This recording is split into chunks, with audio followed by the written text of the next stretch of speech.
வணக்கம். Let's learn project management சீரியஸில் 7வது எபிசோடோட பார்ட் 2. சப்போஸ் இதுக்கு முன்னாடி எபிசோடெலாம் நீங்கள் பார்க்கல அப்படின்னா அதை போய் ஒரு முறை பார்த்துட்டு வந்துடுங்க. ஏன்னா முன்னாடி பண்ண டிஸ்கஷனோட எக்ஸ்டென்ஷன்ஸ் தான் இந்த எபிசோட். நீங்கள் முன்னாடி வீடியோஸை பார்க்கல அப்படின்னா இந்த எபிசோட் புரியாமல் போகிறதுக்கான வாய்ப்பு அதிகம். அதனால் முதல்ல அதை பார்த்துட்டு அப்புறம் இங்கே வாங்க. ரைட், போன எபிசோடில் ஸ்கோரிங் மாடல் அதில் இருக்கிற ஒரு வேரியேஷனான மல்டி க்ரைட்டீரியா டெசிஷன் அனாலிசிஸ் பார்த்தோம். ஒரு மொபைல் ஃபோன் எப்படி செலக்ட் பண்ணுறது அப்படிங்கிறத ஒரு எக்ஸாம்பிளாக வச்சு போன எபிசோடில் மல்டி க்ரைட்டீரியா டெசிஷன் அனாலிசிஸை அண்டர்ஸ்டாண்ட் பண்ணோம். இப்போது லெட்ஸ் கண்டினியூ அவர் டிஸ்கஷன். முதல்ல பார்க்க போகிறது economics of measure.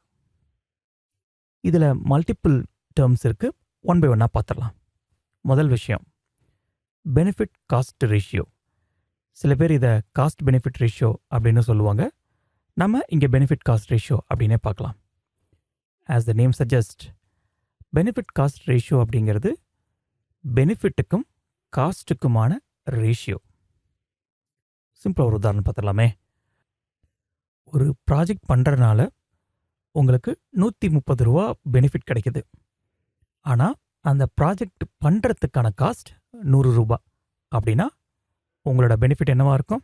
Naturally benefit cost ratio அப்படிங்கிறனால முதல்ல பெனிஃபிட் 130 டிவைடட் பை காஸ்ட் எவ்வளவு 100, விச் இஸ் 1.3. ஸோ சிம்பிள் இல்லை? ஓகே, இதே நேரத்தில் இன்னொரு ப்ராஜெக்ட் வருதுன்னு வச்சுப்போம் ஆர்கனைசேஷனுக்கு. அந்த ப்ராஜெக்டுக்கான இன்வெஸ்ட்மெண்ட் சேம் 100 ருபீஸ், ஆனால் பெனிஃபிட் 120 ருபீஸ். அப்போது அதுக்கான பெனிஃபிட் காஸ்ட் ரேஷியோ என்னவாக இருக்கும்? 1.2. சரி, இதில் எந்த ப்ராஜெக்ட் எடுத்து பண்ணுவீங்க? நேச்சுரலி ஹையர் தி பெட்டர் இல்லையா? ஏன்னா அதே 100 ரூபா தான் project A and for project பிக்கு இன்வெஸ்ட் பண்ண வேண்டியிருக்கு.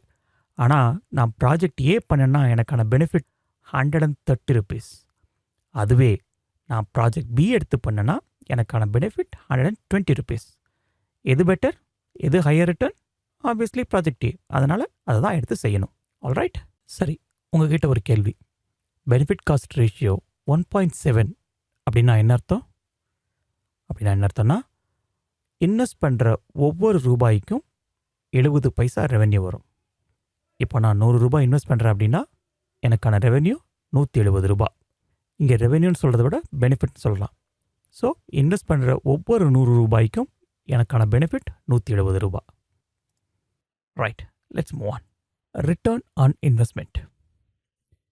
பாலா, குமார் 2 பேருக்கு நடந்த டிஸ்கஷனில் இது ஒன் ஆஃப் த பாயிண்டாக பேசினாங்க. So hope you can make it. Return on investment அப்படிங்கிறது எவ்வளவு பர்சன்டேஜ் ரிட்டர்ன் நம்ம பண்ணுற இன்வெஸ்ட்மெண்ட்டுக்கு வருது அப்படிங்கிறது தான். இதுக்கான simple formula ROI equals net profit divided by capital invested. Don't worry, நம்ம நிறைய ஃபார்முலாஸோ கால்குலேஷன்ஸோ பார்க்க மாட்டோம். பட் ஒரு ROI கால்குலேட் பண்ண சொன்னாங்கன்னா எப்படி பண்ணலாம் அப்படிங்கிறத பார்த்துட்டா it will be easy for you to understand. அதுக்காக தான் இந்த ஃபார்முலாஸை பார்க்குறோம். ரைட், 100 ரூபாய் இன்வெஸ்ட் பண்ணுறோம் அப்படின்னா அதுக்கான ரிட்டர்ன் 115 ரூபாய் அப்படின்னா what is going to be the ROI? Okay, by looking at the number it's simple arithmetic. 15% சொல்ல முடியும். அந்த நம்பர் எப்படி அரைவ் பண்ணலாம் அப்படிங்கிறத ஃபார்முலா வச்சு பார்ப்போம். ROIக்கான ஃபார்முலா என்ன? Net profit divided by capital invested. Net ப்ராஃபிட்கான ஃபார்முலா என்னென்னா ரிட்டர்ன் மைனஸ் இன்வெஸ்ட்மெண்ட். இங்கே எவ்வளோ ரிட்டர்ன் வந்திருக்கு? 115 ரூபா. எவ்வளோ இன்வெஸ்டட்? 100 ரூபா. ஓகே, 100 ரூபா or $100, it doesn't matters. Net profit எவ்வளோ வரும்? Obviously 115 minus 100 equals 15. ரைட், ROIக்கான ஃபார்முலா என்ன? Net profit divided by capital invested. அப்போது ROI equal to 15 divided by 100, which is 0.5. அதை பர்சன்டேஜ் கன்வெர்ட் பண்ணால் 15%. வெரி சிம்பிள் இல்லை? ஆல்ரைட், சரி, இப்போ உங்கள்கிட்ட ஒரு கேள்வி. ROI அதிகமாக இருக்கிற ப்ராஜெக்டில் இன்வெஸ்ட் பண்ணணுமா இல்லை ROI கம்மியாக இருக்கிற ப்ராஜெக்டில் இன்வெஸ்ட் பண்ணணுமா? நீங்கள் சொல்கிறது கரெக்டு தான். Invest always higher the better. Suppose நான் 100 ரூபாய் இன்வெஸ்ட் பண்ணுறேன், 50 ரூபாய் ரிட்டர்ன் வருது அப்படின்னா தென் ஐ எம் மேக்கிங் லாஸ். இதுவே நான் 100 ரூபாய் இன்வெஸ்ட் பண்ணுறேன், எனக்கு ரிட்டர்ன் ரூ. 175 வருது அப்படின்னா naturally 75% is going to be my return on investment. So higher the better always. Alright. அடுத்து ப்ரெசன்ட் வேல்யூ. இது நம்ம ஸ்கூல் டேஸில் பார்த்த அதே கணக்கு, அதே ஃபார்முலா. ஒரு சின்ன எக்ஸாம்பிள் ரொம்ப குயிக்காக பார்த்துடலாம். ஓகே, முதல்ல ப்ரெசன்ட் வேல்யூனா என்ன? இன்னைக்கு மணியோட வேல்யூ என்ன? அதுதான் ப்ரெசன்ட் வேல்யூங்கிறது. What do I mean by that? மணியோட value over a period of time குறைஞ்சிக்கிட்டே போகும் இல்லையா? உதாரணத்துக்கு 5 வருஷத்துக்கு முன்னாடி 10,000 ரூபாய் அப்படின்னா ஜஸ்ட் திங்க் ஆஃப் நம்ம இமேஜினேஷனில் 10,000 ரூபாய் அப்படின்னு தோணும். பட் இப்போ 10,000 ரூபாய் அப்படிங்கிறது 10,000 ரூபாய் என்ன, ஒரு மொபைல் ஃபோன் வாங்குற காஸ்ட் தான். ஸோ சைக்கலாஜிக்கலாகவே மணியோட value we have put it down. But real factor என்னன்னு பார்த்தா inflation and so many other economical பேராமீட்டர்ஸ்னால தான் மணியோட value over a period of time குறைஞ்சிக்கிட்டே வரும். இது ஐஎன்ஆர்னு கிடையாது, யூஎஸ் டாலர்னு கிடையாது, யூரோன்னு கிடையாது. எல்லா கண்ட்ரியோட மணியோட வேல்யூ இப்படி தான் ஆப்ரேட் ஆகும். ஆல்ரைட், நம்ம கணக்குக்கு வருவோம். ப்ரெசன்ட் வேல்யூக்கான formula PV it's nothing but present value equal to future value, அதை எஃப்இன்னு சொல்லலாம், divided by 1+r to the power n. இங்கே ஆர் அப்படிங்கிறது ரேட் ஆஃப் இன்ட்ரெஸ்ட், என்கிறது த டைம் பீரியட். ஆல்ரைட், ஒரு சின்ன கணக்கு போடுவோம்.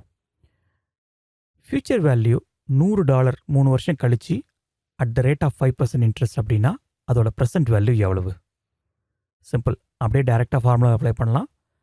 PV equal to future value இங்கே 100 டிவைடட் பை 1+ அந்த 1ங்கிறது கான்ஸ்டன்ட், ஆறுங்கிறது ரேட் ஆஃப் இன்ட்ரெஸ்ட். ஸோ 5%, அதை 100 கன்வெர்ட் பண்ணும்போது 0.05 to the power n.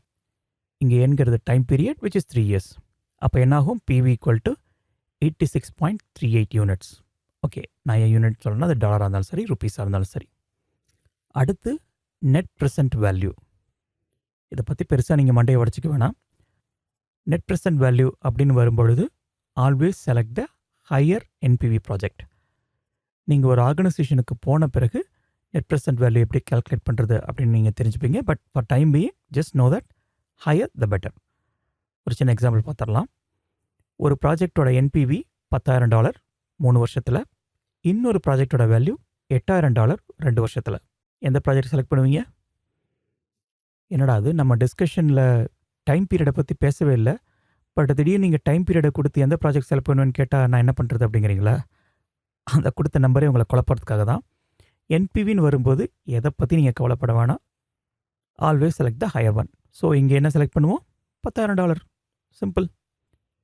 NPV போலவே இன்னொரு டேர்ம் இருக்குது, அது இன்டர்னல் ரேட் ஆஃப் ரிட்டர்ன்.